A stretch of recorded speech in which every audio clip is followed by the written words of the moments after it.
Welcome to the deep dive. Our goal here is simple: to cut through the noise and give you clear, factual analysis of the world's most important events. No spin, just essential knowledge. Today we're focusing on a situation that remains incredibly tense, the fragile Gaza ceasefire as of late October 2025. We'll look at the military, diplomatic, and importantly, the humanitarian dimensions. We're synthesizing information from a wide range of global sources to give you that impartial, well-rounded picture. Now, this deep dive is generated by Stylo News, the AI-powered news application. And it's brought to you today by our sponsor, ProWave AI. They provide custom AI solutions for organizations with unique intelligence challenges. Thanks. And the word you use, fragile, is absolutely key this week. Volatility seems to be the defining feature.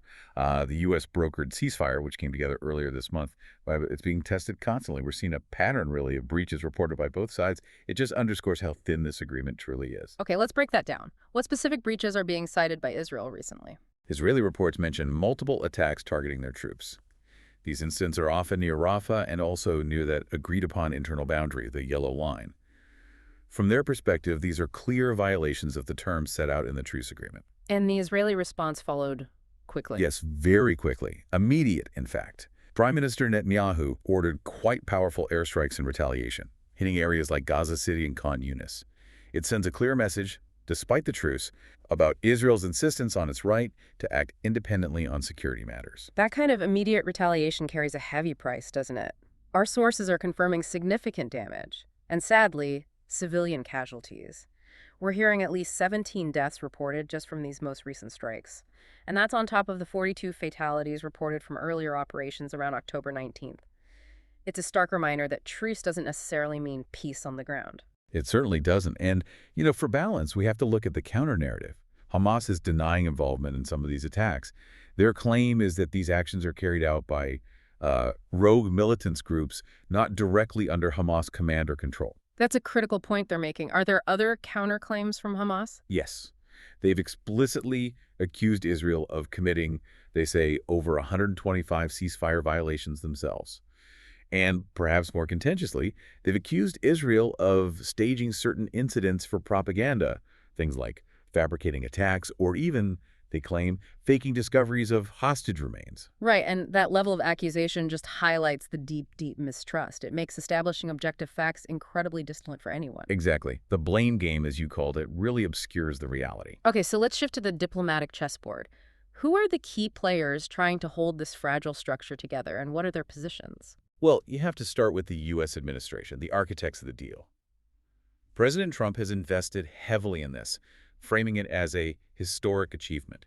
There's significant political capital tied up in its success. He used strong language too, didn't he? Warning Hamas publicly about a swift and severe end if they didn't comply. But there was also that interesting detail from our sources. Trump apparently revealed he personally pressured Netanyahu to halt earlier military actions. Why step in like that? The calculation seems to be about preventing international backlash. The U.S. assessed that continued large-scale Israeli operations could alienate crucial international and, importantly, regional partners. Support from Arab states is needed for the broader peace process to have any chance, so it looks like a trade-off, urging Israeli restraint in exchange for maintaining that wider diplomatic support.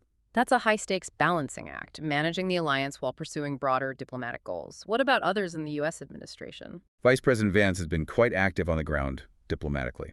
He visited the Kiryat Gat Civil Military Coordination Center, which is a key hub. He expressed what was termed cautious optimism, but also stressed the need for patience, especially regarding the very sensitive process of recovering the remains of deceased hostages. That's going to take time. And he drew a clear line. The U.S. will supervise the peace, help coordinate the international force, but absolutely no American boots on the ground in Gaza. Then Secretary of State Rubio added another layer of complexity. He warned that potential Israeli legislative moves specifically, annexing parts of the West Bank, could seriously undermine the entire Gaza ceasefire agreement. Wow. So Washington is essentially saying, let's not let internal West Bank politics derail the fragile peace we've managed to broker in Gaza. That's quite direct. Precisely. It widens the potential points of failure beyond just military clashes.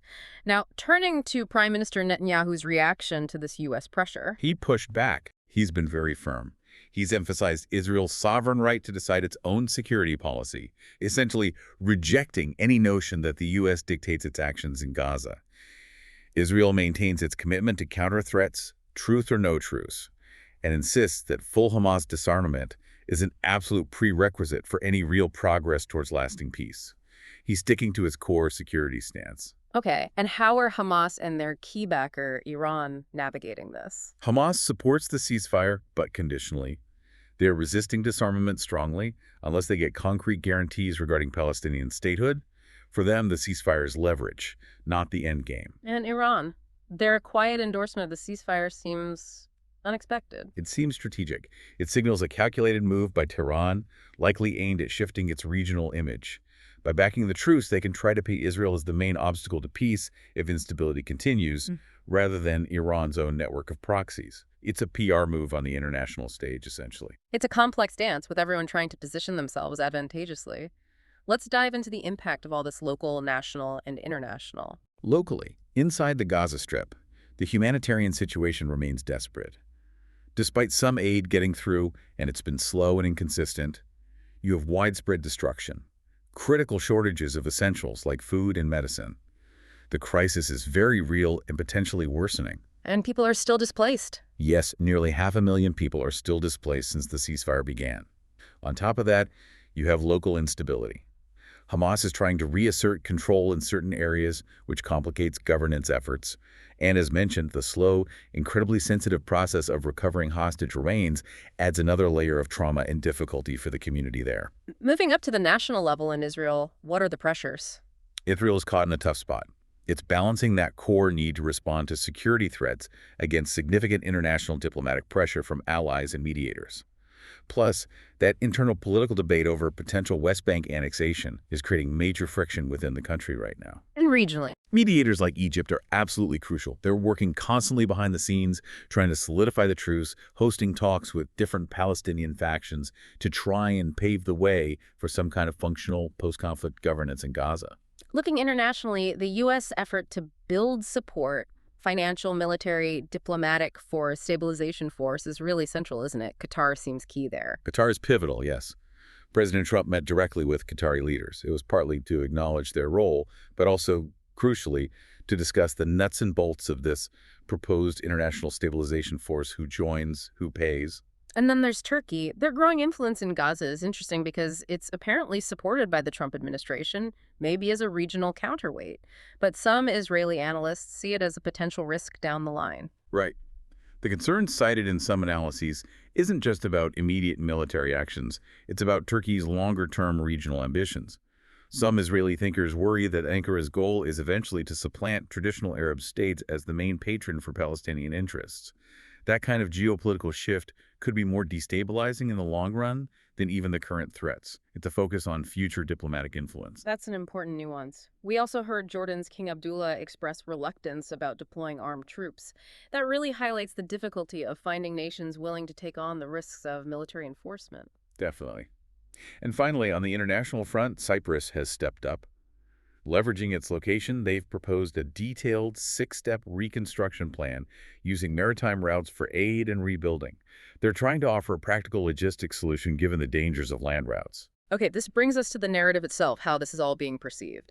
This is where Stylo News' AI synthesis is so valuable, looking at sentiment across diverse sources impartially. Traditional news outlets clearly reflect the divisions. For example, you had the UK's LBC reporting on apparent U.S. frustration over Israeli strikes, potentially impacting Qatar's mediation efforts. While, on the other side, outlets like Israel National News focus heavily on Israeli security needs and highlighting U.S. support against Hamas actions.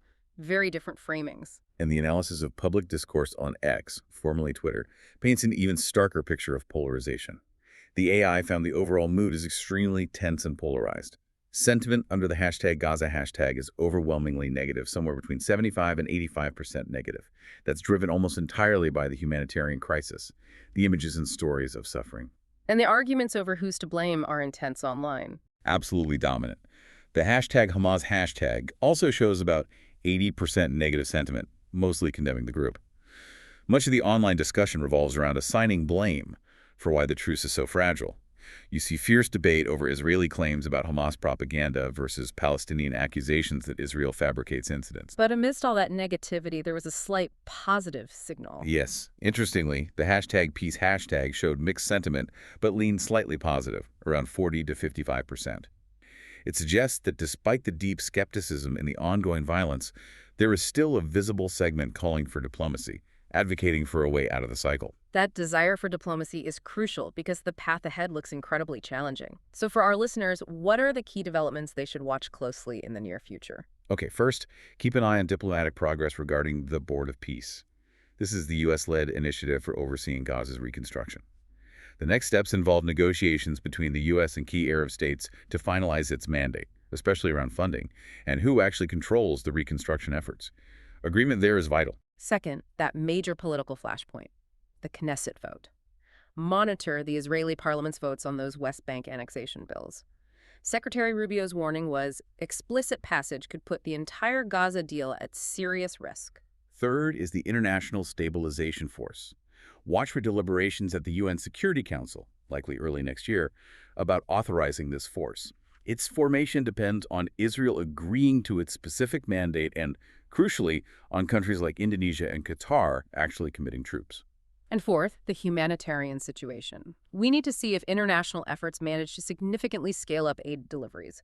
The WHO warning is stark. They need to basically double the aid flow to prevent a catastrophic health crisis, especially as winter approaches. Right. Those four areas, the Board of Peace progress, the annexation vote outcome, the stabilization force formation, and the humanitarian aid scale-up, these will likely determine whether this truce holds or, unfortunately, collapses. It's certainly a deeply complex and volatile situation. We hope this deep dive has helped provide some clarity, helping you navigate the different narratives and understand the critical factors at play. And remember, this analysis was generated by Stylo News. Their AI platform processes information from over 350 global news sources, plus social media feeds like X to deliver this kind of synthesized geopolitical insight. Stylo News offers this multi-source intelligence in real time, giving you the facts you need. If you want this kind of AI-powered news on demand to stay informed, we really encourage you to check out Stylo News. Just visit www.stylonews.com to learn more and subscribe. Thank you for tuning in for this deep dive with us today. Yes, thank you for your time and attention on this critical issue. Until our next update, stay informed, stay safe, and be sure to follow Stylo News on your favorite social media platform for ongoing insights.